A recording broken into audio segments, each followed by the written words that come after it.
My name is Larry Yarbrough, member of the Religion Department here at Middlebury, and one of the people who've been able to take part in planning the Scott Symposium this year, along with my colleague Walker Connor, whom I will introduce in a moment.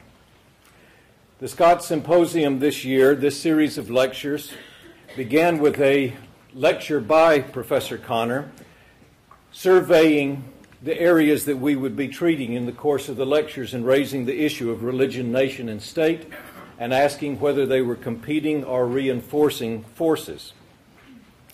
Then Professor Eric Bleich here at Middlebury introduced us to the idea that Muslim is the new black, looking at the construction of racial outsider in Western Europe, followed by Misha Glenny, who talked about crime and nationalism in the Balkans.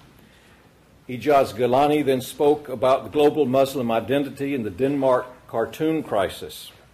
And then last evening we heard Stanley Tambaya talk about the tsunami and its effects in Sri Lankan politics. Next week we will return for a lecture by Christopher Marsh of Baylor University on One Nation Under God, Religion, Nation, and Drive for Statehood in the Post-Soviet World. And then on May 2nd, we will gather for the last of the Scott lectures this year, delivered by our own David Stoll, on the moral economy of religious change in Latin America. We've been around the world, touching issues of religion, nation, and state. As I've sometimes argued with students and in other places, if you throw a dart at a map of the world, you're going to hit some place where religion and nation and state are at issue. And even if you hit water, chances are that that water is related to a body of territory where there is conflict. Today we return back to the Middle East and the Arab world with a distinguished lecturer, and I will turn the podium over to my distinguished colleague, also Walker Connor, to introduce him.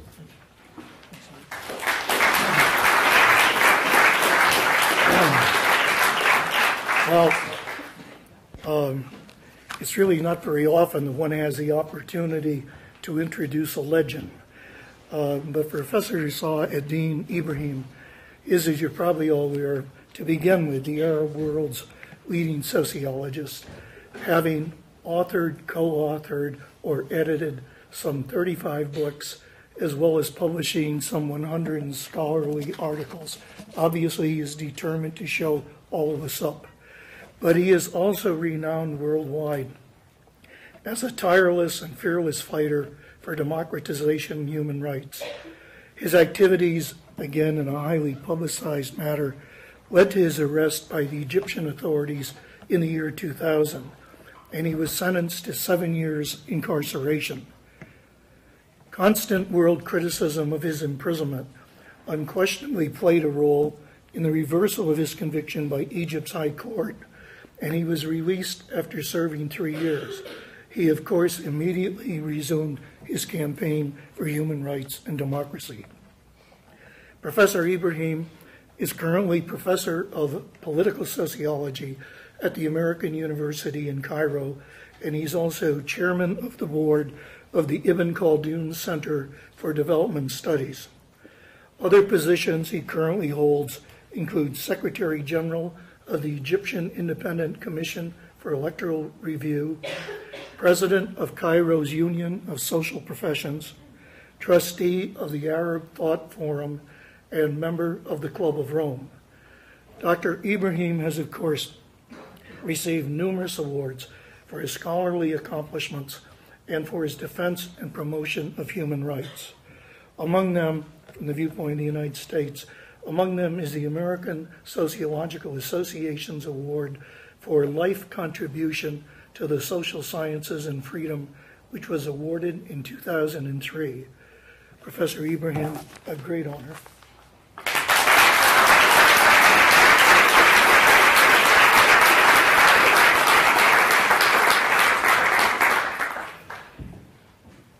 Good afternoon.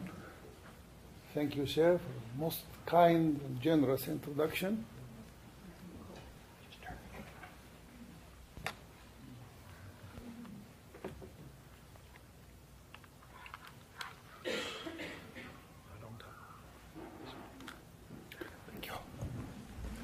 I'm delighted to be here. It's a beautiful day.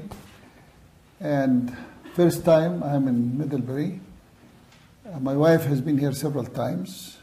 She went to camp here, so did my children. But this is my first time. They envy me for being here. They love this place. And I'm delightful that the weather also cooperated. It's a beautiful spring day. And these are the kind of combination of beautiful nature, beautiful weather, that one often thinks about when he is in distress in order to maintain his spirit intact. And I thought not of this place, but of similar places during my brief period of incarceration. The topic that I'm going to address today is the prospect of democracy in the Arab world. You no doubt have been following the news of our region, not by choice, but by force of events. Every day in the evening news, you must hit something in the Middle East, either Iraq or Palestine or Sudan. That's just to say the last 2 or 3 years. And between, you may also hear about Egypt, you may hear about Saudi Arabia, you may hear about oil, you may hear about Algeria and elsewhere. The Middle East is indeed at the core of the hot and spot and difficult areas of the world today. Our region, was only less than 7% of the world population, has the glorious honor of appropriating 35%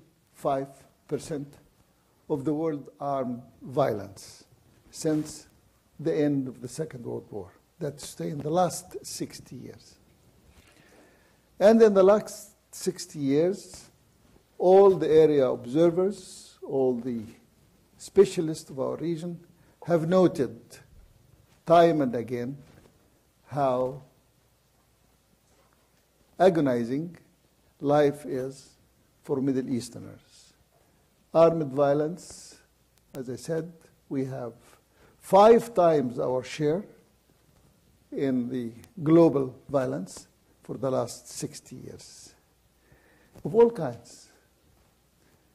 And for you, as Americans, if I can just single out your role in this violence, there has been armed American intervention in the Middle East 10 times in the last 50 years. That is on the average once every 5 years. American boys, and nowadays American boys and girls, have spilled blood on Middle East sand. And this may continue for some time to come. And therefore, it should be of interest to you as youngsters, and definitely for your children, when you have children, to learn about the Middle East, to learn about the Arab world, and to do everything you can to help this region get out of this cycle of violence, counter-violence, coup d'etats, revolutions, civil wars, civil and religious strife, and what have you. Against this dark and dim reality, there are, however, some hopeful signs. And as an activist, you have to always look for the hopeful signs.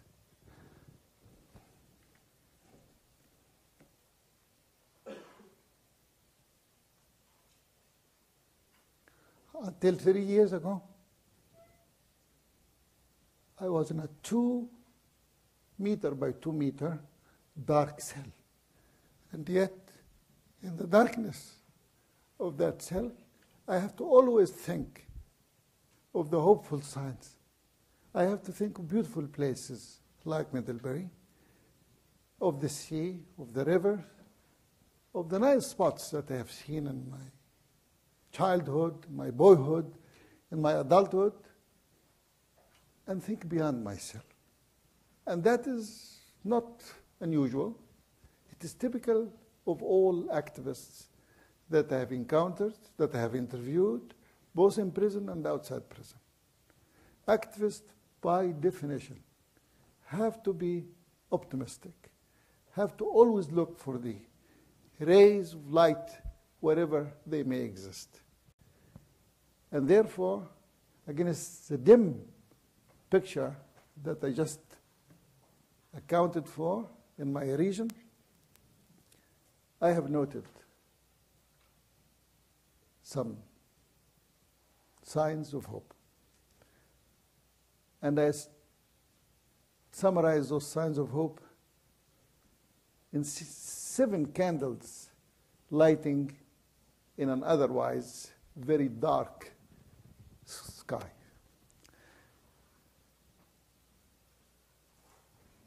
The year 2005 was one of those candles, just last year. We had 12 elections in the year 2005. Unprecedented number of elections in our history.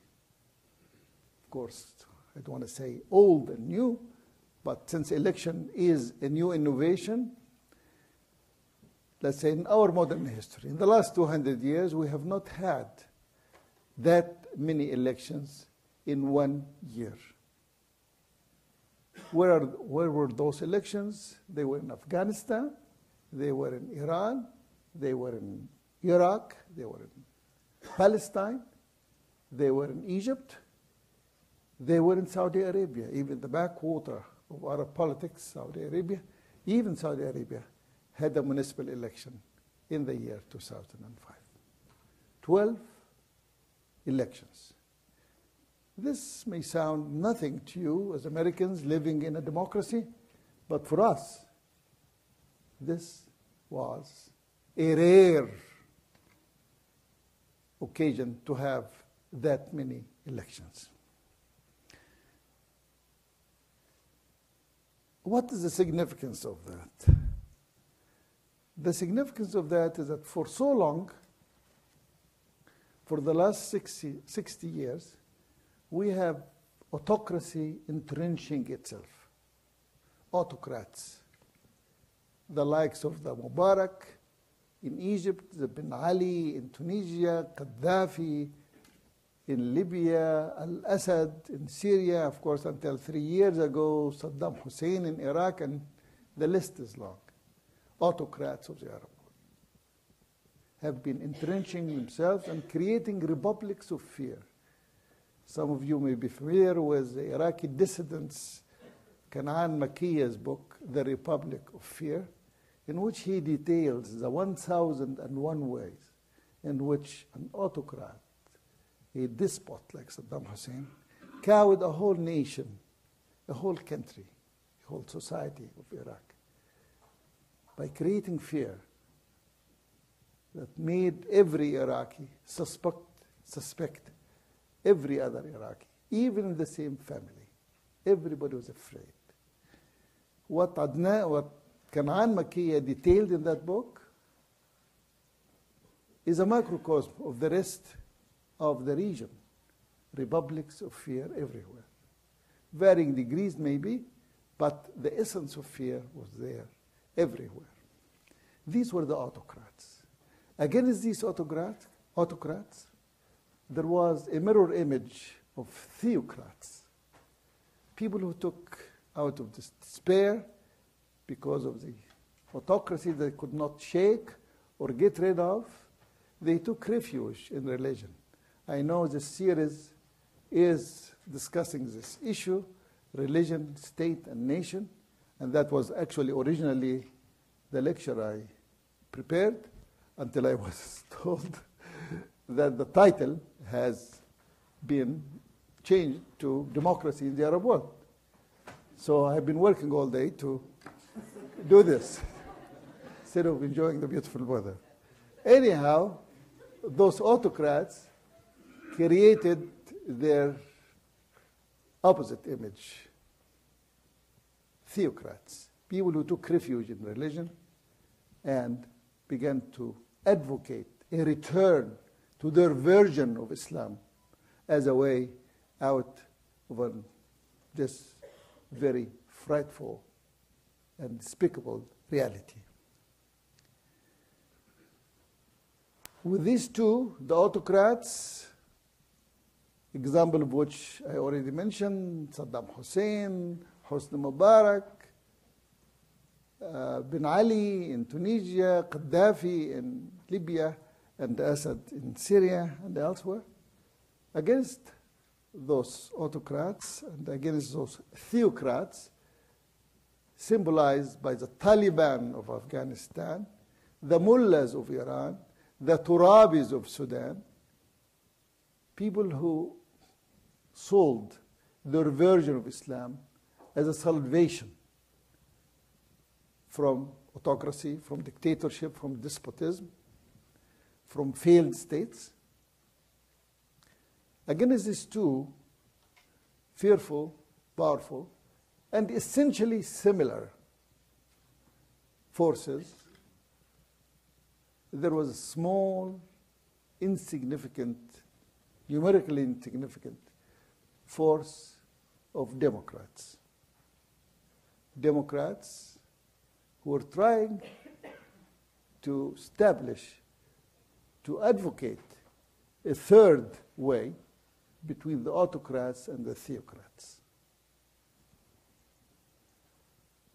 Advocates of democracy in civil society, open society. They were small.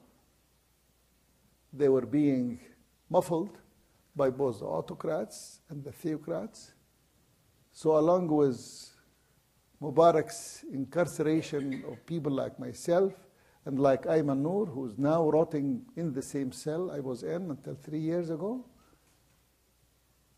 the theocrats were also publishing our names in a list of people that should be killed as sacrilege, as heretics, as infidels, as propagandists for the West and for the grand satans of the world. So we're getting it from both sides, from the autocrats and from the theocrats. Yet, few as we were, we kept struggling, starting with 1983, when we tried to study the crisis of democracy and human rights in the Arab world. We could not find a single city or town in the entire Arab world, from Iraq to Morocco, to allow us to hold our meeting. Just a meeting and discussion, just like this meeting here. Could not find a place, one single place. So we had to go to Cyprus. That is the closest non-Arab land to the Arab world. And that's where we established the Arab human rights movement and the Arab democracy movement. So we have been in existence since 1983, fighting, struggling to survive, fighting to ward off threats, imprisonment, and defamation, and character assassination by both the theocrats and the autocrats. However, a number of events and developments seem to have helped our cause. Some we had our own quote-unquote martyrs, people who went to prison or people who got assassinated, like Farag Fouda, the late Farag Fouda, an ardent human rights, secularist Egyptian activist who was gunned down by the theocrats. So we have had people, even Najib Mahfouz, the Nobel Prize winner, was nearly killed, was stabbed several times, but zealot theocrats who thought that, again, he, through one of his works, the children of Jabalawi, Awlad Haritna in Arabic, had violated the honor of the Prophet and the narrative of the Prophet. So Democrats have had their blood spilled or their freedom taken away over the last 30 years since we began this movement in 1983. However, we persisted, we continued. Of course, some of us were intimidated, some have retreated, but few of us survived and persisted. 2005 was a symbolic year that showed that at least, even if people did not believe in democracy, they found that the discourse of democracy is the only discourse that has appeal. Let us just review quickly what happened in that year. Started the year was elections in Palestine, embattled country that you all know, the story of Palestine, people under occupation, a country usurped by the Zionist movement and living under occupation, yet a hope for resolution of that 100-year conflict seemed to be at least in sight, in the horizon, and one step toward that was holding an election. Who propagated against the election was Hamas, a theocratic, religious-based movement. In January 2005, they called on the Palestinians to boycott that election. Just want you to remember that. A year later, exactly, they were rushing to campaign for election. And that is where I got or coined a phrase called the magic of the ballot. That's what happened in the year 2005. And to us as Democrats, having been always muffled and fighting for our life, for our freedom, we found at least some consolation in the developments of the year 2005. Because the very people who propagated against the election as a Western import or export realized somehow by the end of the year, when they saw Palestinian women against 600 roadblocks of Israeli occupation, they went out and they voted, followed by men. And the same exercise was repeated in the same months in Iraq. Again, the so-called resistance called for a boycott of a similar election in Iraq in January, actually January 28 or 29. Yet Iraqi women, again, under all the odds, against all the threats, went out and voted, followed by men. That's interesting, because this is one of the great hopes of the Middle East, that the women took the lead in both cases, in Palestine and in Iraq, both countries under occupation, living under the worst possible conditions of insecurity and of hardships. That is the magic of the ballot. This was followed very quickly by events in Lebanon, resulting or the aftermath of the assassination of Prime Minister al-Hariri. Youngsters like yourself went out on the streets. And to give you an idea of why significant this was, Lebanese youngsters have a reputation of being pleasure seekers, pleasure lovers. Nobody ever thought of Lebanese young men and women as activists or militants or having interest in public affairs.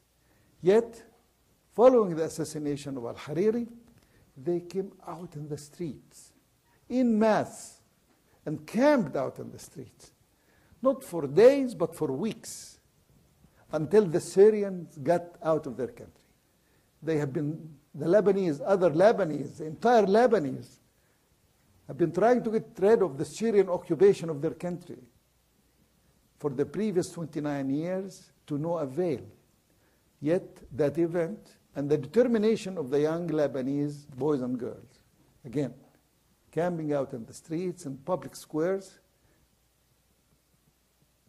was supported and empathized to by the entire world, which in due time forced the Syrians out of Lebanon. That is a very important development. And then an election followed again, the magic of the ballot, and they elected a new parliament. I don't want to go over the 12 elections, otherwise the whole hour will go into describing these events. But believe me, Marxists, Islamists, tribalists, sheikhs, Bedouins, everybody began to think of the ballot. Let me just, as a footnote, tell you how the tribes got into this. Tribal sheikhs got into this. Well, you know, they found that everybody's talking about democracy and about elections, not to be left out or outdone. They began also to get their educated youngsters to get involved. And if the tribe had 2 or 3 rivals, they will hold primaries in the tribe. Tribal primary, in order to just have one candidate from the tribe. Otherwise, the tribe will lose against other tribes. Very interesting how modernity and traditional practices got mixed into this year, the year 2005. All right, enough for elections. Islamist, tribalist, Marxist. Marxists were like Islamists in a curious way, in describing democracy as a bourgeois practice, unfit for people struggling for justice. They traded off justice and the quest for justice for democracy as if they are contradictory. So they always shunned democracy and liberalism as Western ploys, Western capitalism, as, again, one of those opiums that distract people from the real class struggle. Even Marxists in our part of the world, again, taking their clues from their counterparts in Eastern and Central Europe in recent years, realized that democracy, election, are the only game in town. So they joined, along with the tribal sheikhs, along with the Islamists. So everybody was in there. I cannot tell you whether they are sincere in what they are doing or not, whether they really believe in their heart of hearts in democracy or not, but at least their behavior. As a social scientist, all what I care about is observed behavior. And the observed behavior is that everybody wants to be part of that new discourse and that new practice. Women, I already mentioned. Youth, as symbolized by the Lebanese youth, represent another candle. And then we had something that started before 2005, but flourished and flowered in 2005. And that is what I call expansion of public space thanks to the electronic media, thanks to the Arab television satellites. You probably all heard about that troublesome channel called Al Jazeera. Have you? Well, Al Jazeera really has to be credited for having contributed to that expansion of public space that enabled the average Arab from Iraq to Mauritania to get his voice heard directly on the air, in those call-in talk shows, on the debates, and that was very important.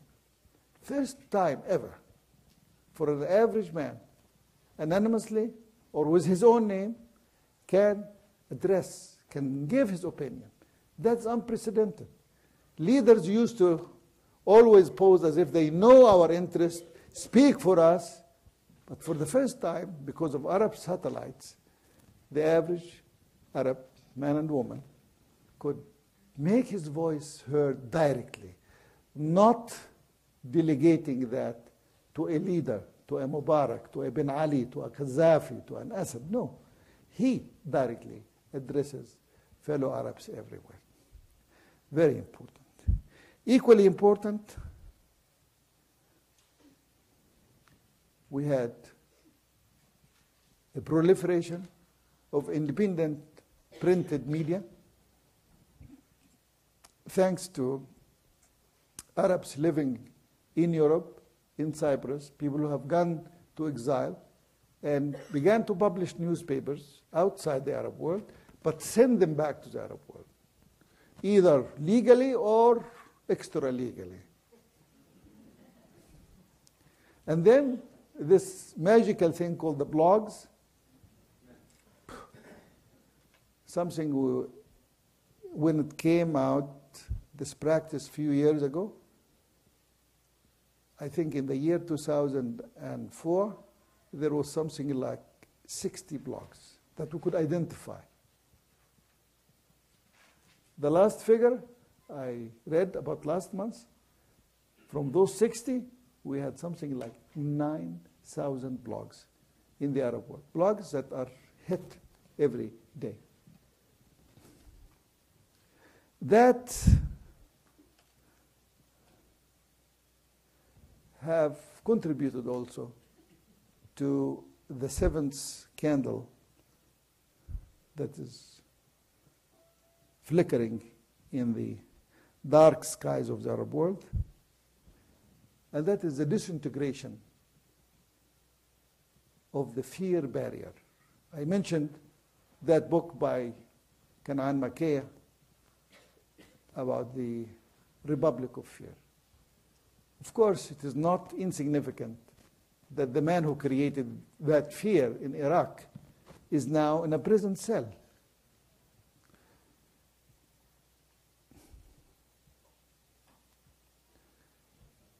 But in Egypt, in Lebanon, in Syria, and elsewhere in the Arab world, even in Mauritania, when the military staged a coup d'etat 10 months ago, they reasoned their coup d'etat, they justified their coup d'etat, is that they wanted genuine democracy in their country. For the first time, the military also got into the act like the tribal sheikhs, like the Islamists, like the Marxists, like old liberals like myself. Now, even military, elements of the military, in this far, far western part of the Arab world called Mauritania, even those got into the act promoting democracy. So the disintegration of fear is also a very important sign. We had now, people know the expression civil disobedience. They know about Gandhi. They know about Martin Luther King. They know about Mandela. They know many of the people who have carried out historically campaigns of civil disobedience, and they began to engage in civil disobedience. You probably heard about a movement in Egypt called Kifaya. Have you? Kifaya? K-I-F-Y-A. Kifaya. Kifaya means enough. Literally, it means enough. Kifaya. And Kifaya, like the Intifada, one of the few new Arabic words that have entered now in all modern languages, transliterated. Kifaya. Can you say Kifaya? Kifaya? Kifaya means enough. Enough to dictatorship, enough to fanaticism, enough to prejudice, enough to status quo. That was the meaning of kifaya. And kifaya started in Egypt, but caught all over the Middle East. Every country has its own enough. This is the seventh sign, disintegration of the wall of fear, people out. But I do not want to leave you with the impression that these 7 candles are going to keep flickering or are going to light the entire skies of the Middle East. But of course, like all candles, they are blowing, and they are blowing in the wind, and they can die, they can be reversed. And we have had history of reversals, and therefore we as activists should not be smug or relax. The fight is still uphill fight, and we need your support, we need your help. The West, of course, makes noise about democracy promotion, but again, the West has a history of betrayals, has betrayed us on several occasions. Those of you who studied Middle Eastern history would remember the Sykes-Picot betrayal, would remember the betrayal of the Kurds in 1975, would remember the betrayal of the Palestinians, would remember the betrayal of the Shia in southern Iraq, a lot of betrayals. The West would betray us anytime if geopolitical or oil interest conflict or contradict with democracy. Our hope of no reversal, at least coming from your side, is your own vigilance, is that you take our region as part of your active interest in the years to come. Write to your congressman, to your senator, to your president. Show that you care about what goes on in the Arab world, in the Middle East. I hope together we will bring that region, it is the last region in the world, to make it into the third wave of democracy. A third wave that you must have learned about, a third wave that started with the coup d'etat, the revolution in Portugal back in 1974.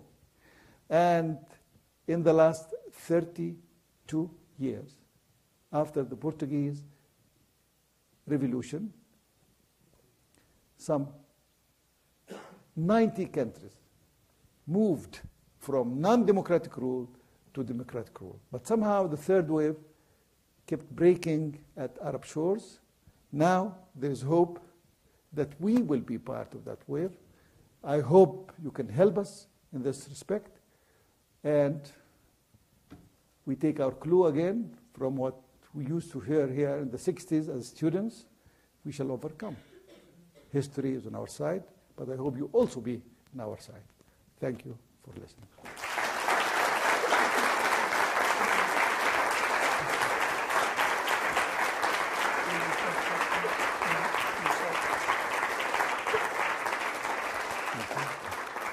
Thank you. Professor Ibrahim has indicated he'll take your questions directly.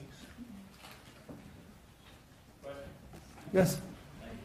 Thank you very much. It's been very engaging. I was hoping to ask you a question more specifically about the Israeli-Palestinian conflict. Yes.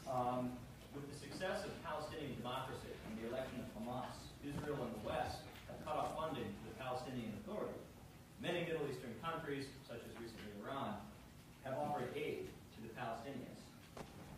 The Palestinian Authority no longer relying on Western and Israeli aid, what implications does this have for relations between Palestinians and the West and the greater Arab and Islamic world?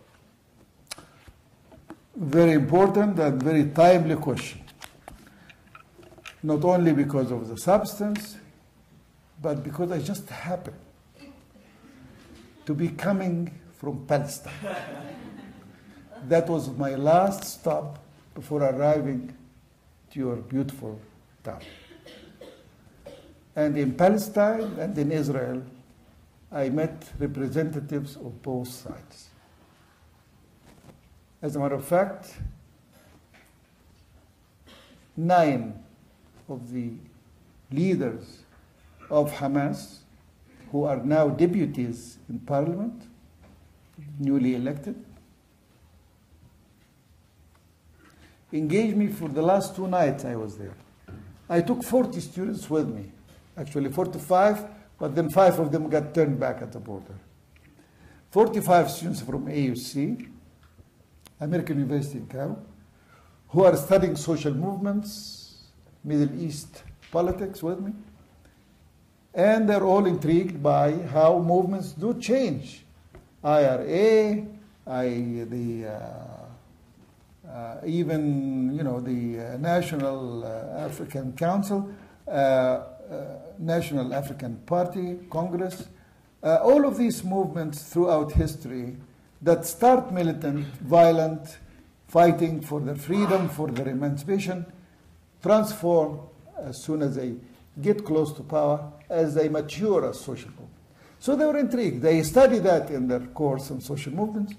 So they wondered if that is going to be the case. So I said, well, let's go and find out.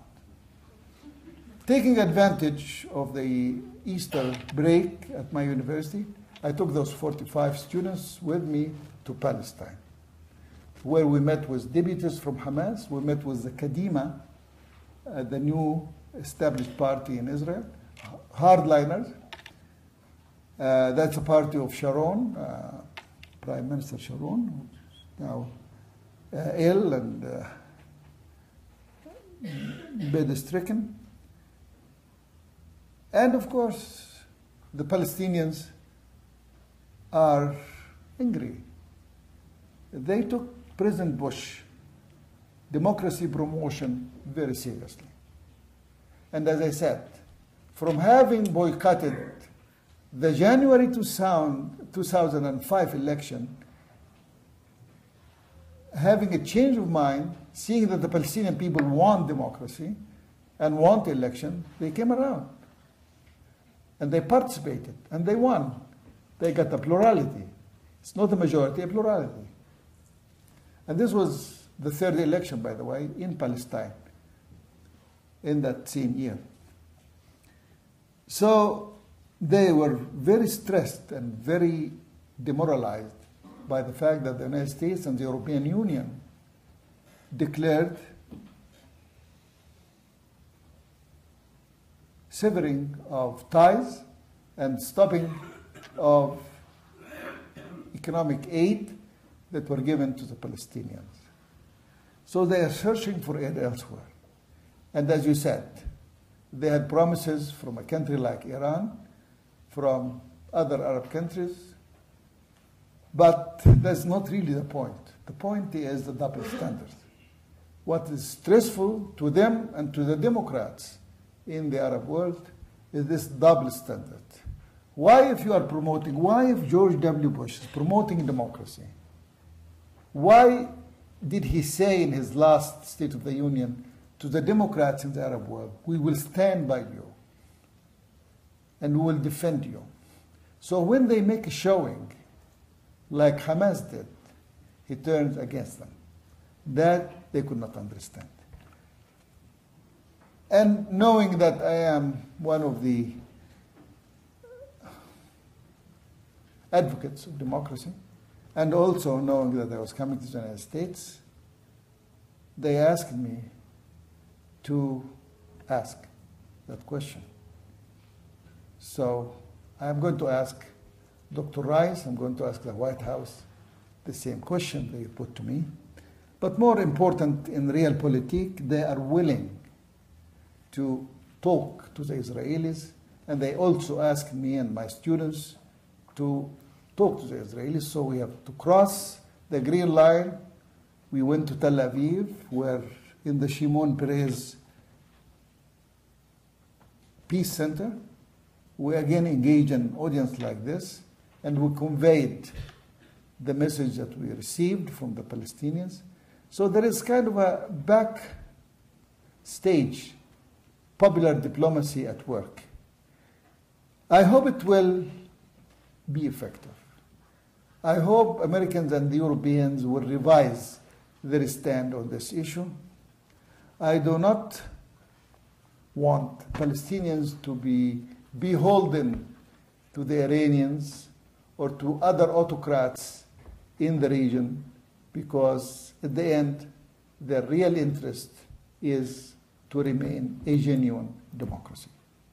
So let us all work on that. Help me and my students to push that through. Right. Yes. Could you talk about the process of democratization in Iraq? Because I think that what's happened there since the elections sort of show us that elections are necessary, maybe, but not sufficient to form a liberal democratic society. So would you talk about what's going on in Iraq as far as the next step? Yes. Very good question. What's going on in Iraq? A majority that wants democracy, a minority that are afraid of democracy, the remnants of the autocrats and the theocrats. And it is that minority that's creating havoc in Iraq, that is spilling blood everywhere. And it shows that, again, the road to genuine democracy, to sustainable and ultimate democracy, is not easy. It's not paved with silk. But it is tough, it's arduous. There will be a lot of sacrifices before Iraq can restore. But look at the ingredients of what's going on in favor of democracy in Iraq. One, you have a country that has a sizable middle class.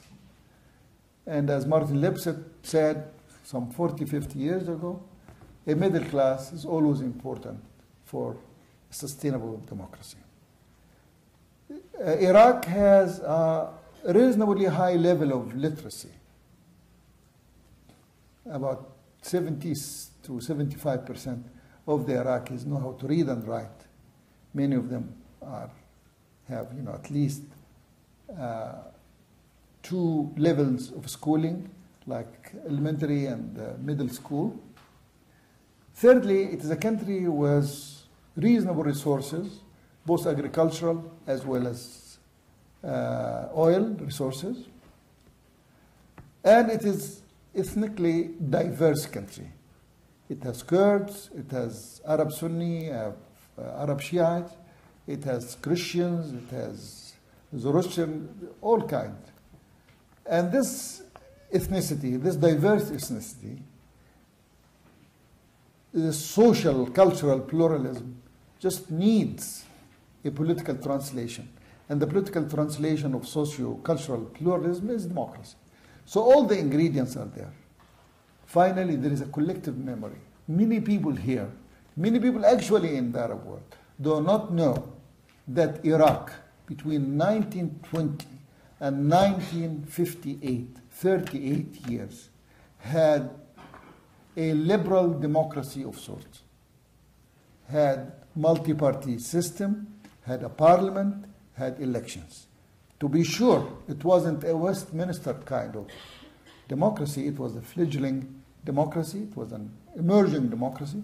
But that's part of the collective memory of Iraqis who are above, let's say, 50 or 60 years of age. So you have all of these ingredients that helps. But against all of these positive ingredients, there is, of course, those who are afraid of democracy, both within Iraq and in the region.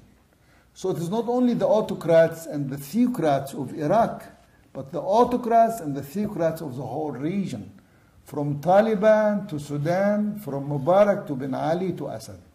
Those do not have an interest in seeing a successful Iraqi democratic model.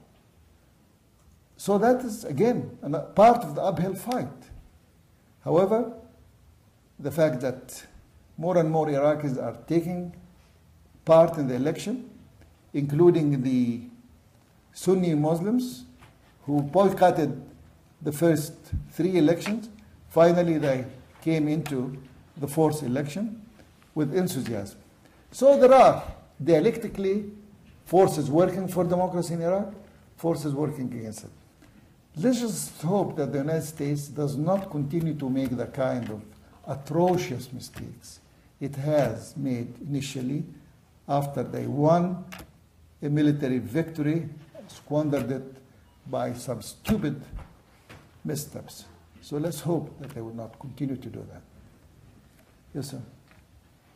I'm glad you brought up Huntington's third wave, because one of the variables that Huntington focuses on in his kind of five-part analysis of the third wave is changes in the church, and in particular the Catholic Church, but also in other churches in the third wave of democracies.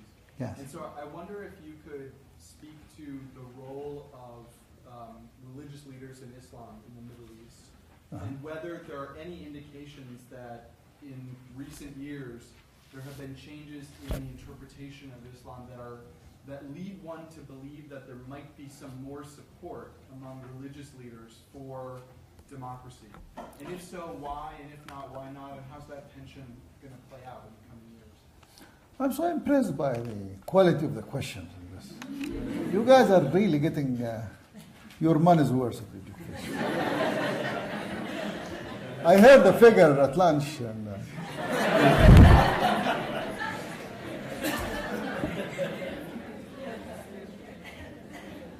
here are the facts. Not the opinion, but the facts. Do you know how many Muslims are in the world today? Since you are studying here. 1.2 to 1.3 billion Muslims in the world today. Good. Pass. Now, I doubt if the one who gave the correct figure or the one who asked the very meaningful question would know the following. The 2/3 of that number, of the 1.3 billion Muslims, are living under democratically elected governments. Did you know that? No. That's right. Did you know that, sir? That the one who gave the figure? I still doubt it. I didn't know that, no. All right. Okay, at least you got something new. See? If you take Indonesia, the biggest Muslim country, followed by Bangladesh, followed by Turkey, Malaysia, middle-sized countries, followed by Nigeria, Senegal, countries both in Africa and Asia, and now few in Europe, India, even though it's a majority Hindus, but it is actually the third largest Muslim population, over 100 million, 120 million in India. All of those people are living under democratically elected governments. So Muslims have taken part in electoral politics, democratic governance, and there is no contradiction whatsoever in between Islam and democracy in that sense. What's new, I think, and that relates to your question directly, of those who had suspicion, both in the West and some in the Muslim world, about that inherent contradiction between Islam and religion. Because some Muslims have a very narrow interpretation of their religion, that somehow the Quran is a substitute for any secular constitution.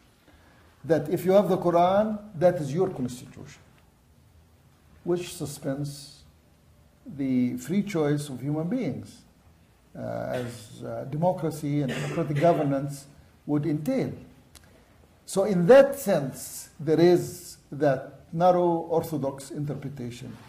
However, increasingly in Turkey, in Morocco, and in Palestine, three very important countries, we have parties with an Islamic orientation that have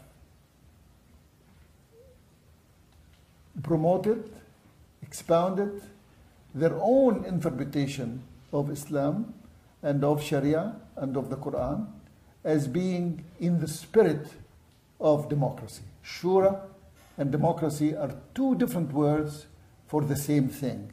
That is participatory politics. And it is that the hope that we, and I think Hamas leaders have said that, if democracy is to be legitimized, if peace with Israel is to be legitimized, it will be through them. Why? Because they are the ones who fought democracy hard, democracy a la Western style, and who espoused democracy very hard too. Having come around, just like their colleagues in Turkey, if you remember, those of you who study Turkish politics, there was several stages before Erdogan came to power. There was the Fadila party, Arbakan, and it was in and out of conviction to liberal democracy. But finally, they made their peace with democracy. Same thing happened in Morocco, with a party with the same name, Democracy and Justice Party. So what we see now is parties that come from an Islamic orientation that at one time or another were wavering or even outright against Western-type democracy are making now a turnaround to democracy.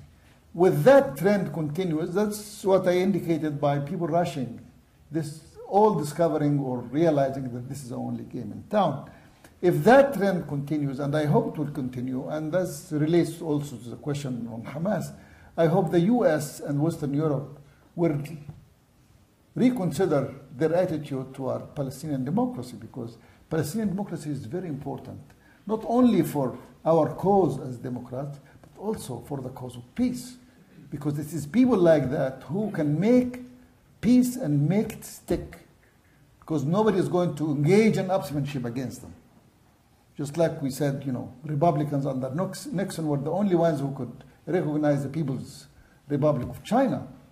The same thing. Usually you have to come from hard line to legitimate something that everybody wants, but nobody dares to do.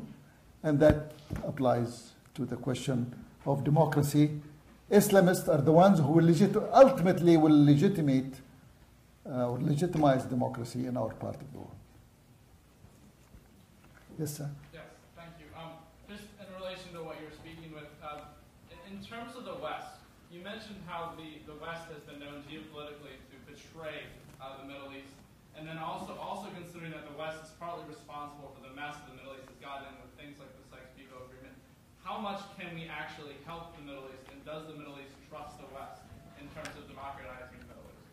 Well, I trust people in the West. I do not trust governments in the West. I trust people like yourself. I did my schooling here. I acquired my political consciousness here in the 60s. Freedom marches, freedom rides in the South, the anti-war movement, all of that was part of my generation's consciousness. And we were here in the West, or in Europe, or in France, and Britain. So a whole generation of Arabs and Middle Easterners who got their education here know the people here. I know you're genuine, you're generous, you're helpful, but it is your politicians, it is your governments. However, we trust that given that you have freedom and liberty here, that you will use your freedom and liberty to help us obtain ours. That is a challenge that I ended my talk with, is that I hope you take advantage of the margin of freedom that you all have to keep your politician honest, consistent, when they deal with the Middle East. I think these 2 days are also a test of whether Bush will uphold the question of human rights in China, or again, because of trade consideration, will betray the Chinese freedom fighter. That is not just us who are betrayed, but other people around the world have been betrayed. Yes, sir? Why do you say that winning democratic by an election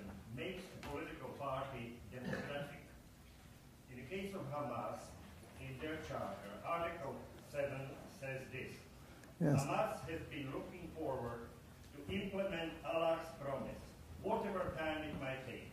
The Prophet, prayer and peace upon him, says, the time will not come until Muslims will fight the Jews and kill them, until the Jews hide behind the rocks and trees, which will cry, "O Muslim, there is a Jew hiding behind me. Come and kill him." Yeah. Do you remember a man by the name of Menachem Begin? Do you? You're too young to remember. This man headed a terrorist organization called the Ergun. Does this word mean anything to you? He was responsible, he and his terrorist organization, for blowing up the King David Hotel in Jerusalem, killing about 100 British soldiers, administrators, civilians, and he was declared a wanted man, a terrorist man, to the point where he was on the wanted list in the UK from 1946 to 1976. 30 years as a terrorist on the wanted list. In the immediate aftermath of blowing up the King David Hotel. Sorry, Freudian slip.